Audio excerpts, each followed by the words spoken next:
campagne électorale de 2025 va se faire sur les caractéristiques de chaque parti. On dira combien de listes chacun a, combien de sièges de députés chacun est en train de chercher.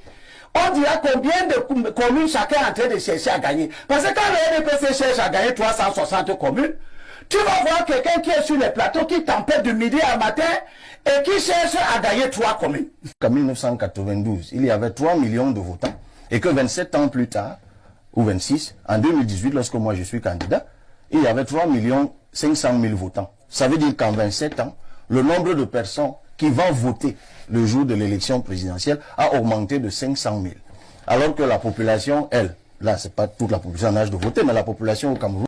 La campagne électorale de 2025 va se faire sur les caractéristiques de chaque parti. On dira combien de listes chacun a, combien de sièges de députés chacun est en train de chercher.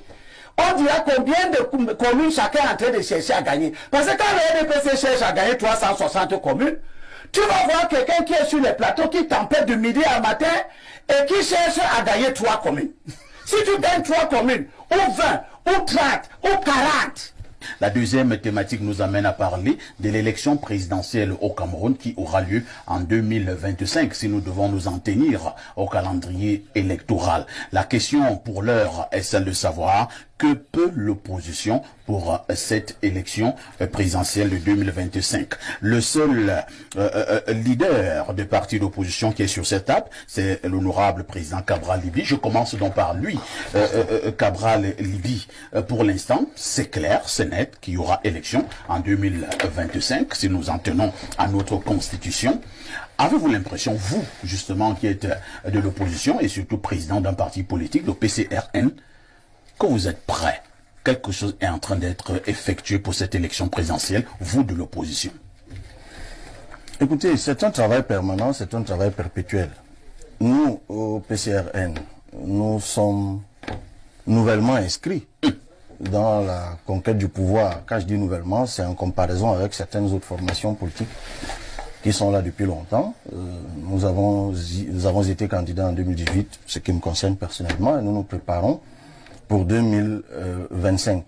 Et nous essayons de tirer les leçons d'abord de notre parcours personnel, puis des autres parcours de ceux qui nous ont précédés dans ce challenge-là, pour mieux nous préparer. Et je suis d'accord sur un point avec M. Elimbilobe tout à l'heure. Oui. Il l'a dit tout à l'heure, peut-être en anticipant sur ce sujet-ci, qu'effectivement nous sommes partis du postulat que ce n'est pas parce que les élections sont truquées, forcément qu'il y a un régime qui se perpétue au pouvoir depuis 40 ans. C'est pas la principale raison. La principale raison, c'est qu'on ne tire pas suffisamment de leçons de ce qui s'est passé avant. Et c'est pour ça que nous, au PCRN, nous travaillons sur ces 3 points. D'abord, celui de la diffusion de notre offre politique. Mathias rappelait tout à l'heure que si vous voulez gagner des élections, convainquez les Camerounais de ce que vous avez la meilleure offre. Et nous travaillons là-dessus. La deuxième option, mais celle-là même précède, celle-là, on avait commencé par là. Dire aux Camerounais de s'inscrire sur les listes électorales. Je rappelle quand même qu'en 1992, il y avait 3 millions de votants et que 27 ans plus tard, ou 26, en 2018, lorsque moi je suis candidat, il y avait 3 500 000 votants. Ça veut dire qu'en 27 ans, le nombre de personnes qui vont voter le jour de l'élection présidentielle a augmenté de 500 000. Alors que la population, elle, là c'est pas toute la population en âge de voter, mais la population au Cameroun, c'était d'un peu plus de 10 millions en 92. En 2018, elle est passée à environ 23 millions. Ça veut dire que plus on avance dans notre démocratie multipartiste, moins les gens ne s'intéressent aux élections, notamment parce qu'on leur dit que ça ne sert à rien. C'est là la plus grande victoire de l'ordre gouvernant au Cameroun. Réussir à dire aux gens qui peuvent opérer le changement que ça ne sert à rien. Et puis, troisième chose, s'inscrire, voter et puis surveiller son vote. Moi, je suis un élu aujourd'hui. On a dit que j'ai mis des bidons d'essence, ce qui n'était même pas faux. Mais c'est parce que je me suis donné les moyens de défendre ma victoire. Parce que si je m'étais couché justement, les informations que j'avais, c'est que j'aurais perdu au moins un siège dans ma circonscription, tous ces jours entre minuit et 6 heures du matin.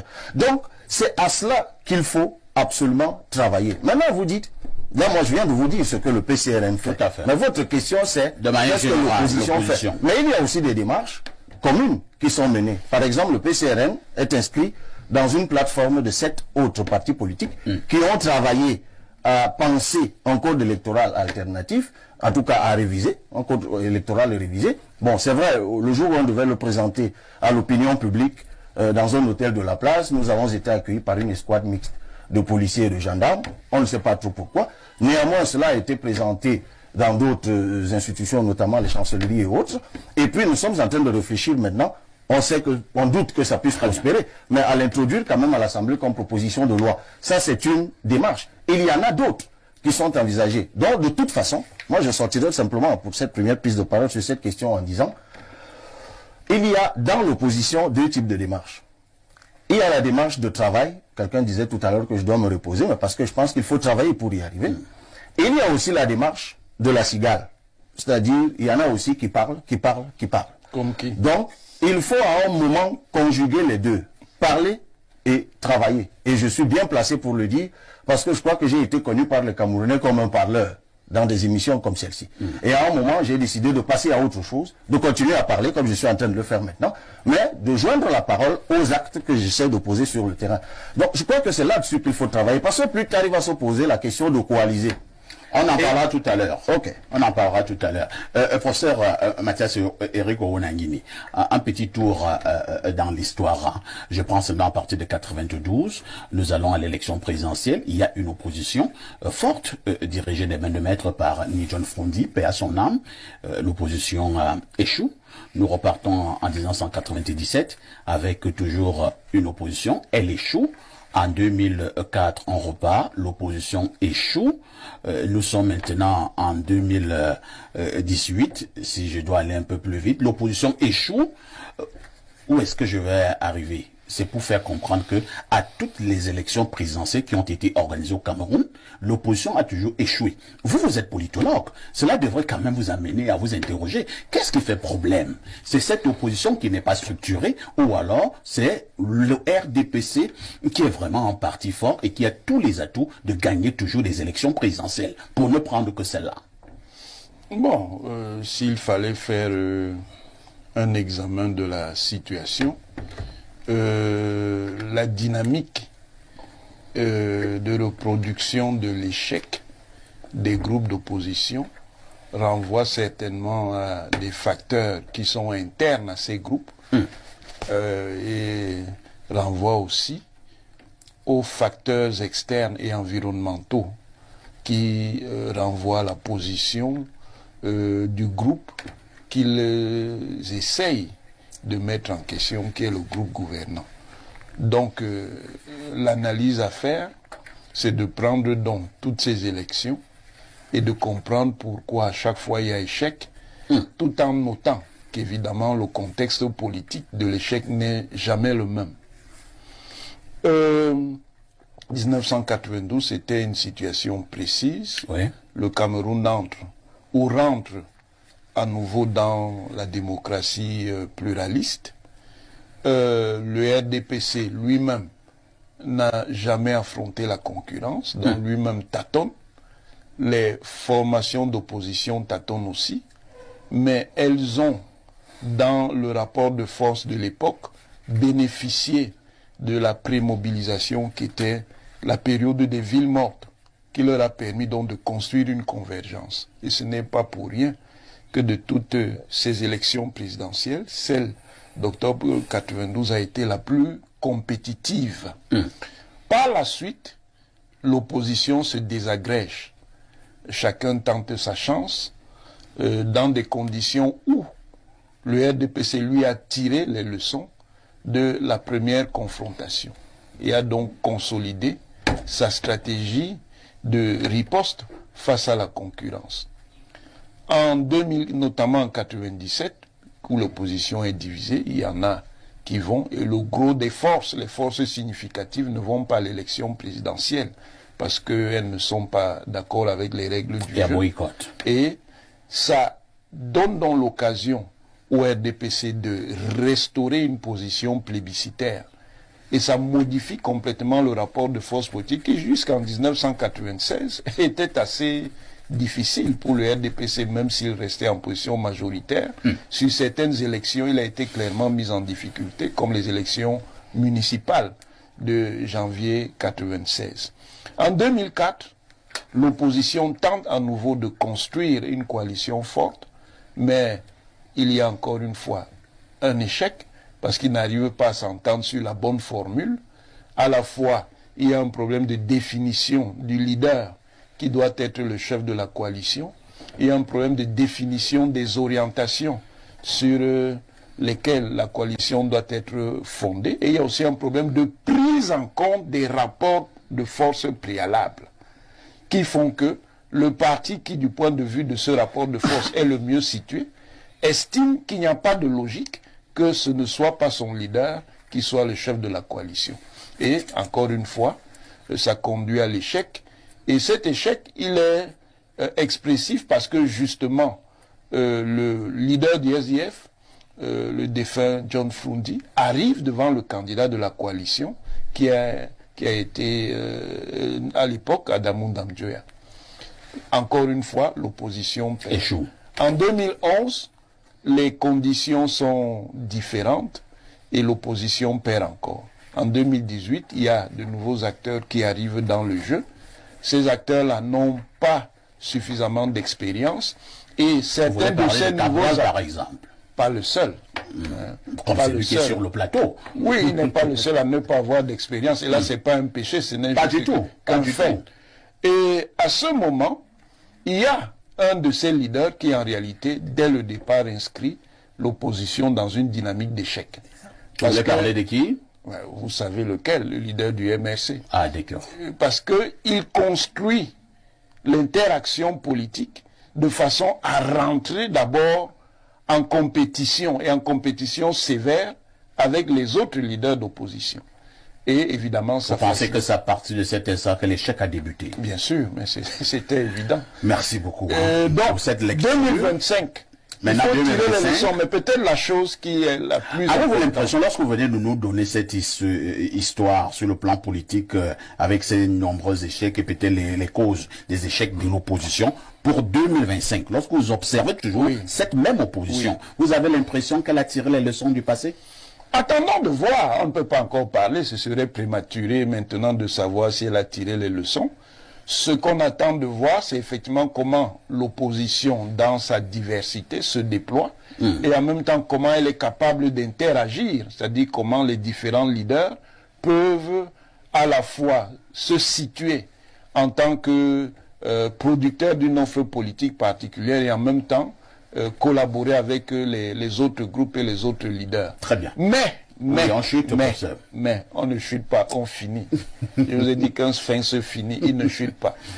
Mais le problème, c'est que précisément l'opposition me semble mettre trop l'accent sur les transactions, au lieu de mettre l'accent sur la substance. Vous parlez de la substance, c'est quoi? Les transactions, c'est le code électoral et tout. Le problème, c'est la substance. C'est la capacité... Vous n'êtes pas de ceux qui pensent qu'on pourra avoir une meilleure substance, mais si le jeu à la base est faux, non, et vous échouez... Le problème, c'est la substance. Mais je ne veux pas rentrer dans des développements trop longs. Le problème, c'est la substance. L'argument de la tricherie, en fait, c'est un cache-sexe. Le problème, c'est la substance. Si vous produisez une substance significative, c'est-à-dire l'offre, une offre structurée, une offre bien construite dans les différents compartiments d'un programme d'action publique, un programme de politique publique, d'un programme de gouvernement. Si vous savez organiser une stratégie pour vendre ce programme, en supposant qu'il y ait même des formes de déloyauté liées à la transaction électorale, vous gagnez nettement en compétitivité politique. Très bien. Mais pour le faire, il faut donc déployer un niveau beaucoup plus important d'intelligence stratégique et politique que ce que les formations d'opposition ont déployé jusqu'ici. Merci beaucoup. Quelqu'un dira qu'il y a une légère insulte dans ce que vous venez de dire. Hein. Il n'y a pas de stratège dans l'opposition. Il n'y a pas de stratège dans l'opposition au Cameroun. Il n'y en a pas de bon. Il n'y en a pas de bon. J'ai 40 ans de vie politique. Y compris vous-même. J'ai... Oui, laissez-moi parler. J'ai 40... C'est un peu question d'humilité. J'ai 40 ans de vie politique. J'ai été à 3 élections. J'ai été élu 2 fois.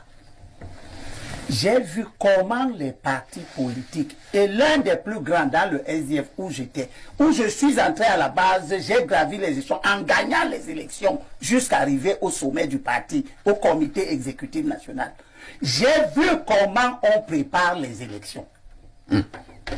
Ici, peut-être pour la première fois, je vais féliciter Cabral Libye dans une petite partie de son propos qui a traduit une humilité qu'il n'a pas beaucoup. Ah bon? Quand il dit qu'ils n'ont pas tiré les leçons, il dit la vérité.